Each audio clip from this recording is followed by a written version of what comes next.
Carpospore formation का अमल हो गया जी। फर्टिलाइजेशन हुई, फर्टिलाइजेशन के बाद जाइगोट जो है वो डिवाइड हुआ, साथ ही स्पोर्टिव सेल्स के ऊपर एक्सिलरी सेल्स बने, स्पोर्टिव सेल्स के ऊपर फिलामेंट बने, वो सारी चीज़ें मिक्स हो गई तो वो प्लेसेंटा बना। प्लेसेंटा के ऊपर ये छोटे छोटे उभार ग्रीमोब्लास्ट इनिशियल बने, ग्रीमोब्लास्ट इनिशियल के ऊपर फिलामेंट चेन ऑफ सेल्स बनी, उसको ग्रीमोब्लास्ट फिलामेंट कहा गया। ग्रीमोब्लास्ट फिलामेंट के एंड पे जाके एक बड़ा सा स्पोरेंजियम बना, उस स्पोरेंजियम को कार्पोस्पोरेंजियम कहा गया। उस कार्पोस्पोरेंजियम के अंदर कार्पोस्पोर प्रोड्यूस हो गए। जब कार्पोस्पोर प्रोड्यूस हो गए तो उसी दौरान ये जो बैरूनी दीवार है जिनको कवरिंग सेल्स कहा जाता था उसके अंदर भी मॉडिफिकेशन होती है और अब इसको कहा जाता है पेरिकार्प।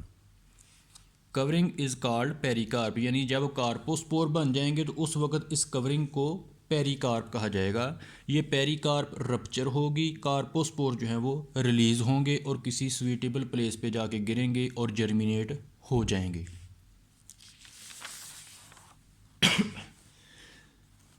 सेकंड पार्ट होता है एसेक्सुअल रिप्रोडक्शन।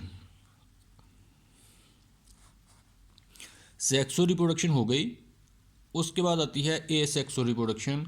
एसेक्सुअल रिप्रोडक्शन जो है वो स्टार्ट होती है कार्पोस्पोर जो कि सेक्सुअल रिप्रोडक्शन के दौरान बने, जो कि डिप्लॉइड थे, वो कार्पोस्पोर किसी प्रॉपर प्लेस पे गिरेंगे और जर्मिनेट होंगे। उनकी जर्मिनेशन से जो न्यू प्लांट बॉडी बनेगी उसे कहा जाएगा टेट्रास्पोरोफाइट। क्योंकि टेट्रास्पोरोफाइट इसलिए कहा जाएगा क्योंकि यहाँ पे जो स्पोर्स लगते हैं उनको टेट्रास्पोर्स कहा जाता है। तो कार्पोस्पोर्स की जर्मिनेशन से जो प्लांट बॉडी बनी उसे कहा गया tetrasporophyte. In each pericentral siphon one fertile cell is present. ये अगर स्ट्रक्चर है टेट्रास्पोरोफाइट का, ये सेंट्रल में है सेंट्रल साइफोन, उसके इर्द गिर्द है पेरीसेंट्रल साइफोन। तो हर पेरीसेंट्रल साइफोन की जो एक लेयर होती है, एक रो होती है, उनमें से सिर्फ एक सेल जो है वो फर्टाइल सेल कहलाता है। फॉर एग्जांपल यहाँ पे ये जो ब्लू लाइन है ये सेंट्रल साइफोन है, इसके इर्द गिर्द रेड लाइनें जो हैं वो पेरीसेंट्रल साइफोन है। इस पेरीसेंट्रल साइफोन में ये जो ब्लू डब्बा है तो ये शो कर रहा है फर्टाइल सेल को।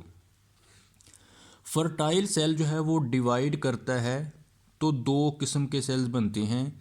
एक को कहा जाता है लेटरल और पेरिफेरल सेल और दूसरे को कहा जाता है सपोर्टिंग और कवरिंग सेल्स। ये है फर्टाइल सेल, उसके ऊपर ये रेड कलर में नॉर्मल पेरीसेंट्रल सेल्स हैं और ये सेंटर में जो बड़ा ब्लू कलर में दिखाया गया ये है फर्टाइल सेल, इसी को यहाँ बड़ा करके दिखाया है।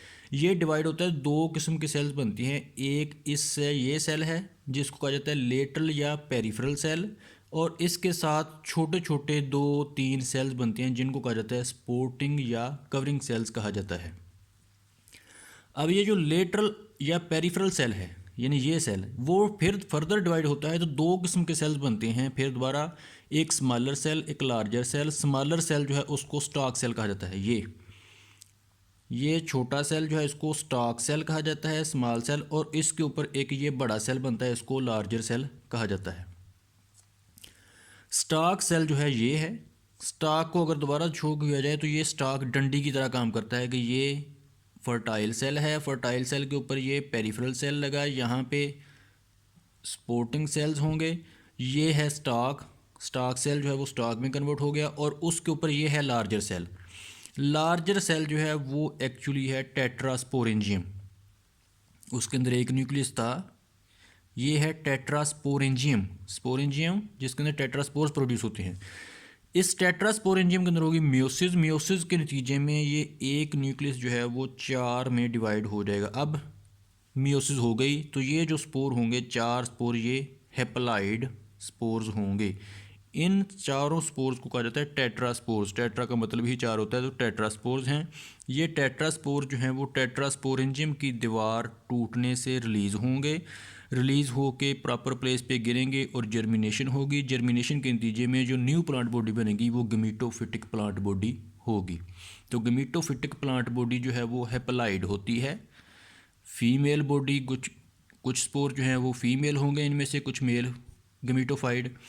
उन दोनों से फिर मेल से स्पर्मेंटेंजियम, फीमेल से कार्पोगोनियम, फिर यानी गमीटोफाइट जो है वो मेन प्लांट बॉडी होती है जो कि हेप्लाइड होती है। उनके गमीट्स के आपस में मिलने से फर्टिलाइजेशन होती है और जाइगोट बनता है।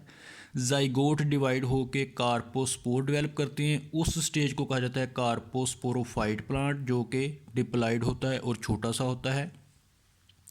कार्पोस्पोर जो है वो दोबारा जर्मिनेट होते हैं तो टेट्रास्पोरोफाइट बनता है। टेट्रास्पोरोफाइट जो है वो टेट्रास्पोर्स बनाता है। टेट्रास्पोर जो होते हैं वो हेप्लाइड होते हैं। तो इस तरह ये लाइफ साइकिल चलता रहता है और अल्टरनेशन ऑफ जनरेशन भी होती है कि गेमीटोफाइट जो है वो कार्पोस्पोरोफाइट जो है वो टेट्रास्पोरोफाइट को, और टेट्रास्पोरोफाइट जो है वो दोबारा गेमीटोफाइट को जन्म देती है।